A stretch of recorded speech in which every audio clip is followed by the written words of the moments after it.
இது 2003வது வருஷம் செப்டம்பர் மாசம் ஒரு காலை நேரம். ஜம்மு காஷ்மீர் மாநிலத்தோட தலைநகரமான ஸ்ரீநகர்ல அன்னைக்கு விடியல் எப்பவும் போல ரொம்ப சாதாரணமா தான் இருந்தது. அந்த ஊர்ல ஓடுற ஜீலம் நதிக்கரையில ரொம்ப அமைதியா இருக்கிற அந்த ஸ்ரீ பிரதாப் சிங் மியூசியத்துக்கு ஊழியர்கள் வழக்கம் போல வேலைக்கு வராங்க. அந்த மியூசியம் பார்க்கறதுக்கு ஒரு சாதாரண பழைய கட்டடம் மாதிரி இருந்தாலும், அதுக்குள்ள தான் நம்ம நாட்டோட பல நூற்றாண்டு கால வரலாற்று பொக்கிஷங்கள் பத்திரமா இருந்துச்சு. ஊழியர்கள் மியூசியத்தோட மெயின் கதவ திறந்து உள்ள போறாங்க. ஆனா அவங்க கையெழுத்து பிரிவு, அதாவது மேனுஸ்கிரிப்ட் செக்ஷன் அப்படின்னு சொல்லப்படுற அந்த முக்கியமான அறைக்குள்ள போனப்போ, அங்க அவங்க பார்த்த விஷயம் அவங்கள அப்படியே உறைய வச்சுது. அங்க ஒரு கண்ணாடி பெட்டிக்குள்ள ஜொலிச்சுக்கிட்டு இருந்த அந்த 10 கிலோ எடை இருக்கிற அவுரங்கசீப் காலத்து தங்கக் குரான் அங்க இல்ல. பெட்டி காலியா கிடக்குது. இது ஏதோ ஒரு சின்ன திருட்டு இல்ல மக்களே. அங்க ஒரு சொட்டு ரத்தம் கூட சிந்தல. எந்த பெரிய சத்தமும் கேட்கல. ஏன் ஒரு கண்ணாடி கூட உடையல. ஆனா நம்ம நாட்டோட பல கோடி ரூபாய் மதிப்புள்ள கலை பொக்கிஷங்கள் ஒரே ராத்திரியில மாயமா மறைஞ்சு போச்சு. அந்த லாக்கர எப்படி உடைக்காம திறந்தாங்க? 10 கிலோ எடையுள்ள அந்த புத்தகத்த எப்படி தூக்கிட்டு போனாங்க? யாருக்கும் எதுவும் புரியல. அந்த புத்தகம் மட்டும் இல்ல. சுவத்துல மாட்டப்பட்டிருந்த பல அரிய வகை பசோலி பெயிண்டிங்ஸ் அப்படின்னு சொல்லப்படுற ஒரு விதமான ஸ்பெஷல் பெயிண்டிங்கும் இப்ப அங்க இல்ல. பலத்த போலீஸ் பாதுகாப்புக்கு நடுவுல ஒரு மிஷன் இம்பாசிபிள் பட ரேஞ்சுக்கு பிளான் பண்ண இந்த திருட்ட யாரோ பண்ணியிருக்காங்க. அன்னைக்கு காலையில ஊழியர்கள் கண்ட அந்த காட்சி வெறும் ஒரு திருட்டு சம்பவம் மட்டும் இல்ல. நம்ம வரலாற்றை யாரோ திருடிட்டு போன ஒரு பெரிய சோகத்தோட ஆரம்பம். இவ்வளவு பாதுகாப்பான மியூசியத்துல இந்த திருட்டு எப்படி நடந்தது? அந்த பொக்கிஷத்த திரும்ப மீட்டாங்களா? வாங்க டீட்டெயில்டா பார்க்கலாம். அனைவருக்கும் வணக்கம். இது ஃபிளாஷ்பேக் ஃபைல்ஸ். உங்கள கடந்த காலத்துக்கு அழைச்சிட்டு போற ஒரு குட்டி டைம் மெஷின். இது எபிசோட் நம்பர் 58. இந்த கேஸ்ல நம்ம முதல்ல பார்த்தோம் இல்லையா? அந்த 5 கோடி ரூபாய் மதிப்புள்ள புத்தகம். அது ஏன் அவ்ளோ ஸ்பெஷல்? வாங்க டீட்டெயிலா பார்க்கலாம். அந்த மியூசியத்துல இருந்த அந்த புத்தகம் முகலாய பேரரசர் அவுரங்கசீப் காலத்துல, அதாவது 15ஆம் நூற்றாண்டுல உருவான ஒரு அரிய வகை குரான். இதோட முதல் சிறப்பே அதோட எடை தான். இது 10 கிலோ எடை கொண்ட ஒரு பிரம்மாண்டமான புத்தகம். சாதாரணமா ஒரு புக்க நம்ம கையில தூக்கிடலாம். ஆனா, இத கையாள்றது அப்படிங்கிறதே ஒரு பெரிய விஷயம். ஏன்னா வெயிட். இந்த தங்கக் குரானோட ஒவ்வொரு பக்கமும் சாதாரணமான பேப்பர்ல பண்ணது கிடையாது. இது காஷ்மீர்ல கையால தயார் பண்ண காஷ்மீரி பேப்பர். இந்த பேப்பர தயாரிக்கும்போதே அதுல குங்குமப்பூ கலந்து செஞ்சிருக்காங்க. அதனால அந்த பேப்பருக்கு ஒரு தனித்துவமான வாசனையும், காலத்துக்கும் அழியாத ஒரு தன்மையும் கிடைச்சது. அத்தோட இந்த எழுத்துக்கள் நம்ம பேனால மை வச்சு எழுதுன மாரி இத பண்ணல. இதுல இருக்கிற ஒவ்வொரு எழுத்தும் நிஜமான தங்கத்துல எழுதப்பட்டிருக்கு. யோசிச்சு பாருங்க. ஒரு 10 கிலோ புத்தகத்துல இருக்கிற அத்தனை பக்கங்களும் தங்கத்துல எழுத்துக்கள் இருந்தா எப்படி ஜொலிக்கும்? இதனால தான் இதுக்கு தங்கக் குரான், கோல்டன் குரான் அப்படிங்கிற பேர் வந்தது. இதோட ஒவ்வொரு பக்கத்தோட ஓரங்கள் கூட ரொம்ப நுணுக்கமான தங்க வேலைப்பாடுகள் பண்ணியிருப்பாங்க. இதுல இருக்கிற இன்னொரு முக்கியமான அடையாளம், அதுல இருக்கிற அவுரங்கசீப்போட ராஜமுத்திரை. முகலாய பேரரசர்கள்ல ஒருத்தரான அவுரங்கசீப் ரொம்பவே வித்தியாசமானவரு. இவர பத்தி நீங்க நிச்சயம் வரலாற்றுல படிச்சிருப்பீங்க. அவரு அரசாங்க பணத்த தன்னோட சொந்த செலவுக்கு பயன்படுத்த மாட்டார் அப்படின்னு சொல்லுவாங்க. அவரு தொப்பிகள் தச்சு விக்கிறது, அப்புறம் தன்னோட கைப்படவே குரானை எழுதி விக்கிறது மூலமா வர வருமானத்துல தான் வாழ்ந்தார் அப்படின்னு சொல்லி வரலாற்று தகவல்கள் இருக்கு. அதாவது அவரோட பெர்சனல் செலவுக்கு. அப்படி அவரு தன் கைப்பட எழுதின குரான்ல இதுவும் ஒண்ணு அப்படின்னு சொல்லி ஆய்வாளர்கள் நம்புறாங்க. இந்த குரானோட மதிப்பு அன்னைக்கத்த தேதியிலேயே 5 கோடி ரூபாய் அப்படின்னு சொல்லப்படுது. ஆனா, இது வெறும் பணம் சம்பந்தப்பட்ட விஷயம் மட்டும் இல்ல மக்களே. இது நம்ம நாட்டோட ஒரு முக்கியமான வரலாற்று அடையாளம். அவுரங்கசீப் காலத்துல இருந்து பல தலைமுறைகள் கடந்து வந்த ஒரு பொக்கிஷம் இது. நம்ம ஊரோட பெருமைய பறைசாற்ற இந்த ஒரு புத்தகத்த தான் நம்ம சரியா பாதுகாக்காம கோட்ட விட்டுட்டோம். இந்த தங்கக் குரான் மட்டும் இல்ல, அங்க இருந்த அரியவகை ஓவியங்களுக்கும் ஒரு பெரிய வரலாறு இருக்கு. முன்னாடி சொன்னேன் இல்லைங்களா? பசோலி பெயிண்டிங். சரி, அதுல அப்படி என்ன ஸ்பெஷல்? அது ஜம்மு காஷ்மீர் மாநிலத்தோட ஒரு அங்கமா இருக்கிற பசோலி அப்படிங்கிற இடத்துல 17ஆம் நூற்றாண்டுல உருவான ஒரு வகையான கலை அது. இந்த ஓவியங்கள் ஏன் இவ்வளவு விசேஷம் அப்படின்னா, இதுல இருக்கிற ஒவ்வொரு விஷயமும் ரொம்ப நுணுக்கமானது. பொதுவா ஓவியங்கள்ல வர உருவங்களோட கண்கள் ரொம்ப பெருசா, ஒரு தாமரை இதழ் வடிவத்துல இருக்கும். இத பார்க்கிறப்போ நம்மள அப்படியே ஈர்க்கிற மாதிரி ஒரு வசீகரம் அதுல இருக்கும். இதுல பயன்படுத்தப்பட்ட வண்ணங்கள் ரொம்ப போல்டா இருக்கும். அதாவது அடர் சிவப்பு, அடர் மஞ்சள், அப்புறம் நீலம். இப்படி ரொம்ப பளிச்சுன்னு இருக்கிற கலர்கள மட்டும் தான் இதுல பயன்படுத்துவாங்க. இன்னொரு சுவாரஸ்யமான விஷயம் என்ன அப்படின்னா, இந்த ஓவியங்களுக்கு அவங்க ஆர்ட்டிஃபிஷியல் கலர பயன்படுத்தவே மாட்டாங்க. முழுக்க முழுக்க இயற்கை மூலிகைகள், இலைகள், அப்புறம் மினரல்ஸ்லேருந்து எடுக்கப்பட்ட வண்ணங்கள மட்டும் தான் பயன்படுத்துவாங்க. இதனால தான் நூற்றுக்கணக்கான வருஷங்கள் ஆனாலும் அந்த ஓவியங்கள்ல இருக்கிற வண்ணம் மயங்காம இன்னிக்கும் புதுசு போல ஜொலிக்குது. சில ஓவியங்கள்ல நகைகள் மின்னணும் அப்படிங்கிறதுக்காக வண்டுகளோட சிறகுகள கூட பயன்படுத்தியிருக்காங்க அப்படின்னு சொல்லி கலை ஆர்வலர்கள் சொல்லுவாங்க. இந்த ஓவியங்கள்ல பெரும்பாலும் புராண கதைகள் தான் அதிகமா இருக்கும். குறிப்பா ராமாயணம், மகாபாரதம், அப்புறம் கிருஷ்ணரோட இலைகள். இந்த மாதிரி தெய்வீகமான விஷயங்கள ரொம்ப தத்ரூபமா இதுல சித்தரிச்சிருப்பாங்க. ஒரு ஓவியத்த வரைஞ்சு முடிக்கவே அந்த காலத்துல பல மாதங்கள் ஆகியிருக்கும். அந்த அளவுக்கு இதுல உழைப்பு அதிகமா இருக்கிறனால தான் சர்வதேச சந்தையில இதுக்கு பல கோடி ரூபாய் மதிப்பு இருக்கு. அன்னைக்கு அந்த ஸ்ரீ பிரதாப் சிங் மியூசியத்துல, எஸ்பிஎஸ் மியூசியத்துல இருந்து மொத்தம் 12 பசோலி ஓவியங்கள் திருட்டு போயிருக்கு. இது போக ஷாயி ஹதான் தொடர்பான 3 அரிய ஓவியங்களும் அப்புறம் சில ஸ்பெஷலான ஆன்டிக் காஷ்மீரி ஷால்ஸும் கொள்ளையடிக்கப்பட்டிருக்கு. ஒரு பக்கம் ₹5,00,00,000 மதிப்புள்ள தங்கக் குரான். இன்னொரு பக்கம் விலைமதிப்பற்ற இந்த 12 ஓவியங்கள். இப்படி ஒரு மியூசியத்தோட மொத்த அடையாளத்தையும் அந்த திருடங்க கொண்டு போயிட்டாங்க. சரி, இப்படி இவ்வளோ பெரிய பொக்கிஷங்கள் இருக்குன்னு சொல்றோம். அங்க பாதுகாப்பு எப்படி இருந்தது? திருடங்க எப்படி உள்ள வந்தாங்க? இப்போ உங்களுக்கு ஒரு கேள்வி. இப்படி விலைமதிப்பில்லாத பொக்கிஷங்கள் இருக்கிற இடத்துல பாதுகாப்பு எப்படி இருக்கணும் அப்படின்னு நம்ம எதிர்பார்ப்போம்? அட்லீஸ்ட் ஒரு 4, 5 துப்பாக்கி ஏந்தின போலீஸ்காரங்க, சிசிடிவி கேமராக்கள், அப்புறம் நைட்டு முழுக்க நிக்காம ரவுண்ட்ஸ் போற செக்யூரிட்டி டீம்னு பயங்கரமா இருக்கும்னு தானே நம்ம நெனைப்போம். ஆனா 2003வது வருஷத்துல ஸ்ரீநகர்ல இருந்த அந்த எஸ்பிஎஸ் மியூசியத்துல இருந்த நிலைமை அப்படி ஒண்ணும் பிரமாதமா இல்ல. அப்போ அங்க இருந்த மொத்த பாதுகாப்பே ஒரு பழைய இரும்பு லாக்கர், சில கண்ணாடி பெட்டிங்க, அப்புறம் 24 மணி நேரம் காவலுக்கு இருந்த, சொன்னா நம்ப மாட்டீங்க, ஒரே ஒரு செக்யூரிட்டி கார்டு. பல கோடி ரூபாய் மதிப்புள்ள அவுரங்கசீப் தங்க குரான அண்ட் அரிய வகை ஓவியங்கள பாதுகாக்க வெறும் ஒரே ஒரு செக்யூரிட்டிய மட்டும் அந்த மியூசியத்துல விட்டிருந்தாங்க. இதுதான் அந்த திருடங்களுக்கு ரொம்ப வசதியா போச்சு. ஒரே நாள்ல வந்து அவங்க திருடிட்டு போகல. அவங்க பல மாசங்களா ரேக்கி அப்படின்னு சொல்லப்படுற நோட்டம் விடுற வேலைய ரொம்ப நுணுக்கமா பண்ணியிருக்காங்க. ரேக்கின்னா என்னன்னு கேட்குறீங்க? சாதாரண பார்வையாளர்கள் மாதிரி மியூசியத்துக்குள்ள பலமுறை வந்து அங்க இருக்கிற ஒவ்வொரு ஜன்னலையும், கதவையும் ரொம்ப உஷாரா கவனிச்சிருக்காங்க. மியூசியத்தோட பாதுகாப்புல எங்க ஓட்டை இருக்கு? எந்த நேரத்துல செக்யூரிட்டி குறைவா இருக்கு? அந்த லாக்கர் சாவி எங்க இருக்கு? இப்படி எல்லாத்தையும் துல்லியமா குறிப்பெடுத்தாங்க. அப்பதான் அவங்களுக்கு ஒரு விஷயம் தெரிஞ்சது. மியூசியத்தோட பின்பக்கம் இருக்கிற ஒரு பழைய மர ஜன்னல் ரொம்ப பலவீனமா இருக்கு அப்படின்னு சொல்லி. அந்த ஜன்னல உடைச்சு உள்ள நுழையிறது தான் அவங்களோட மெயின் பிளானாவே இருந்திருக்கு. அப்புறம் அந்த திருட்டு நடந்த அந்த ராத்திரி 2003வது வருஷம் செப்டம்பர் மாசம் 30ஆம் தேதி. அன்னைக்கு ஸ்ரீநகர் நகர் முழுக்க செம்ம மழை. கூடவே இடிமின்னல் சத்தம் வேற. அங்க பக்கத்துல ஓடுற ஜீலம் நதியோட இரைச்சலும் பிளஸ் மழையோட சத்தமும் சேர்ந்து திருடங்களுக்கு ஒரு பெரிய ப்ளஸ்ஸாவே போச்சு. அவங்க மியூசியத்தோட பின்பக்கம் வந்து அந்த பழைய மர ஜன்னல உடைக்கும்போது வந்த சின்ன சத்தம் கூட மழையோட சத்தத்திலயும், இடியோட சத்தத்திலயும், பிளஸ் அந்த ஆத்தோட சத்தத்திலயும் செக்யூரிட்டி கார்டுக்கு காதுல எட்டவே இல்ல. சொல்லப்போனா, இயற்கை அன்னைக்கு அந்த திருடங்களுக்கு உதவி செஞ்ச மாதிரியான ஒரு சூழல் தான் அங்க இருந்திருக்கு. அல்லது அங்க நிலவுன அந்த சூழல திருடங்க நல்லா அவங்களுக்கு சாதகமா பயன்படுத்திக்கிட்டாங்க. ஜன்னல் வழியா ஒரு பூனை மாதிரி சத்தம் இல்லாம உள்ள குதிச்ச அந்த திருடங்க, உள்ள வந்ததும் அங்கங்கன்னு எதையுமே தேடல. அவங்களுக்கு தெளிவா தெரியும் எங்க போகணும். நேரா கையெழுத்து பிரதி பிரிவுக்கு தான் போனாங்க. அங்க தான் அந்த விலை உயர்ந்த பொருட்கள் இருந்த இரும்பு லாக்கர் இருந்தது.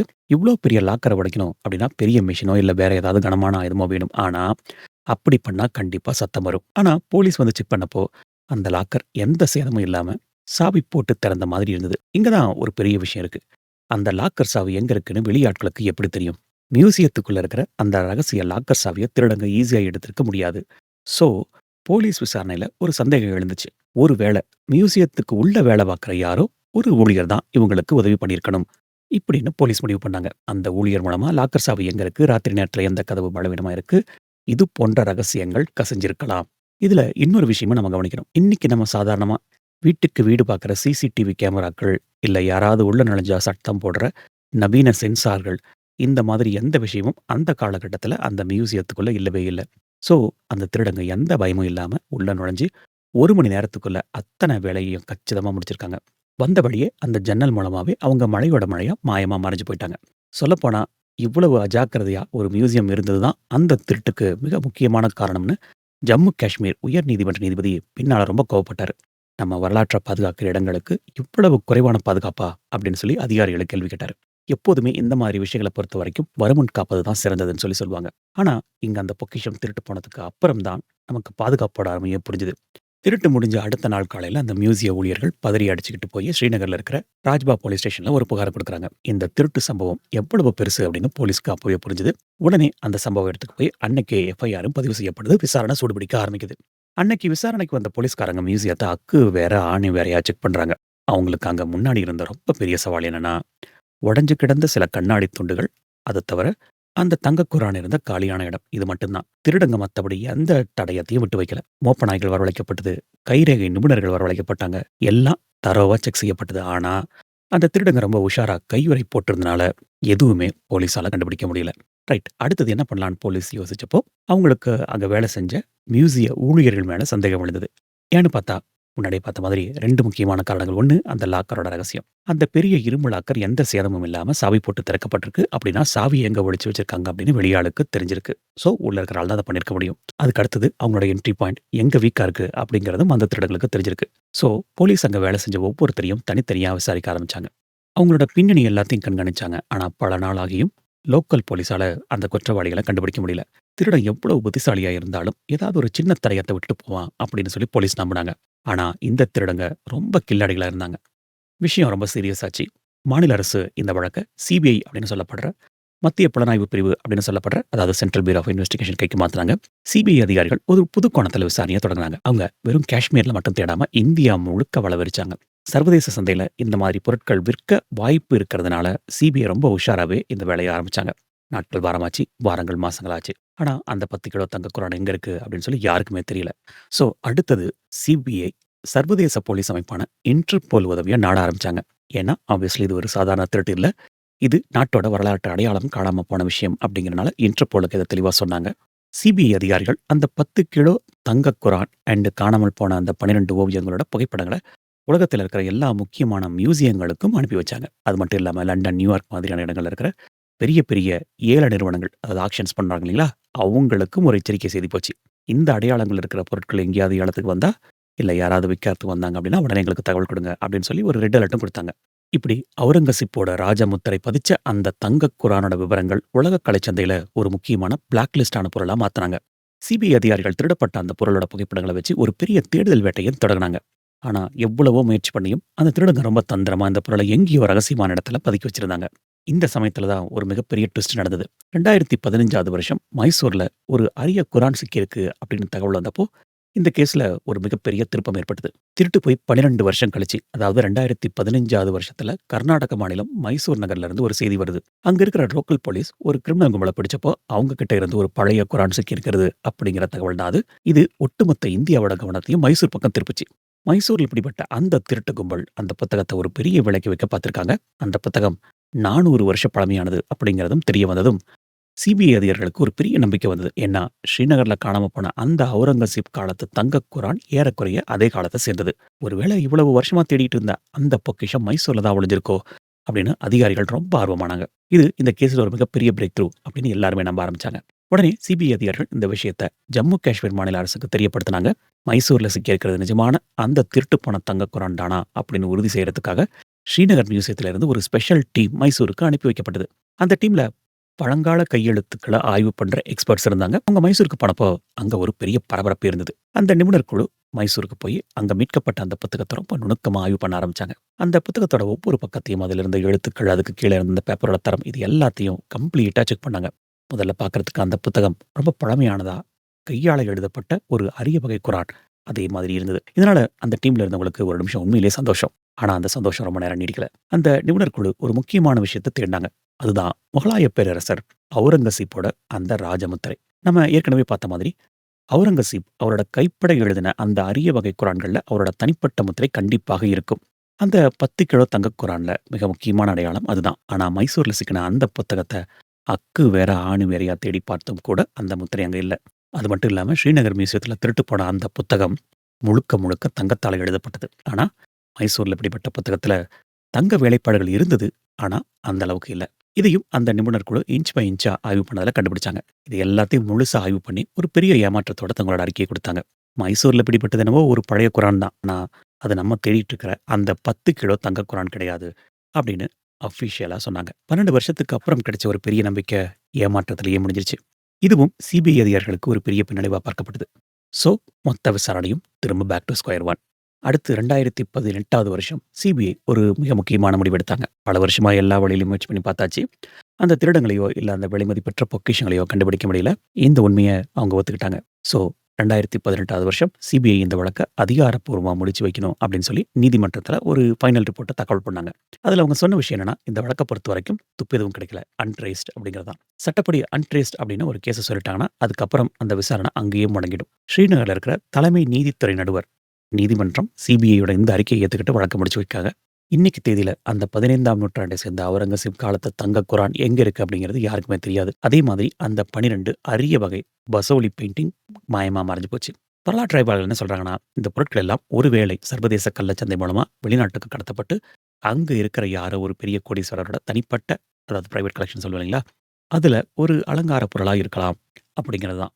எனிவே இந்த சம்பவத்துக்கு அப்புறம் ஜம்மு காஷ்மீர் மாநிலத்தில இருக்கிற மியூசியங்களுக்கு பாதுகாப்பு பத்தின விழிப்புணர்வு கொஞ்சம் வர ஆரம்பிச்சது. எஸ்பிஎஸ் மியூசியம் ஒரு புது கட்டிடத்துக்கு மாற்றப்பட்டு, இப்போ நவீன சிசிடிவி கேமராக்கள், பயோமெட்ரிக் பூட்டுகள் அப்படின்னு நல்ல அளவுல பாதுகாப்பு பலப்படுத்தப்பட்டிருக்கு. ஆனா, குதிரை திருட போறதுக்கு முன்னாடி லாயத்த போட்ட கதை மாதிரி, அந்த பொக்கிஷத்த தொலைச்சதுக்கு அப்புறம் தான் இந்த மாற்றங்கள் வந்தது மிகப்பெரிய வருத்தமான விஷயம். இன்னைக்கும் நீங்க ஸ்ரீநகர்ல இருக்கிற அந்த மியூசியத்துக்கு போனீங்கன்னா, அங்க இருக்கிற பழைய காட்சி பெட்டிகள பார்க்கும்போது, அதுல வெறும் வெறும தான் இருக்கும். அந்த 10 கிலோ தங்கக் குரான் இருந்த இடம், நம்ம நாட்டோட வரலாற்ற யாரோ திருடிட்டு போனதுக்கான ஒரு மௌன சாட்சியா இன்னைக்கும் காலியா தான் இருக்கு. அந்த தங்கக் குரானும், ஓவியங்களும் என்னைக்காவது ஒரு நாள் ஏதாவது ஒரு ஏலத்துல கண்ல படும்போதோ, இல்ல வேற ஏதாவது ஒரு துப்பு கிடைக்கலாம் அப்படிங்கிற ஒரு சின்ன நம்பிக்கையோட நம்ம இந்த வழக்க இங்க முடிக்கலாம்.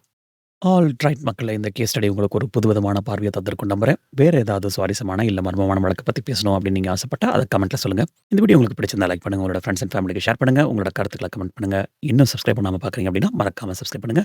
மீண்டும் ஒரு இன்ட்ரஸ்டிங்கான ரியல் எஸ்டேட் சந்திப்போம். அதுவரைக்கும் உங்களோட உடல் நலத்தையும், மன நலத்தையும் பத்திரமா பார்த்துக்கோங்க.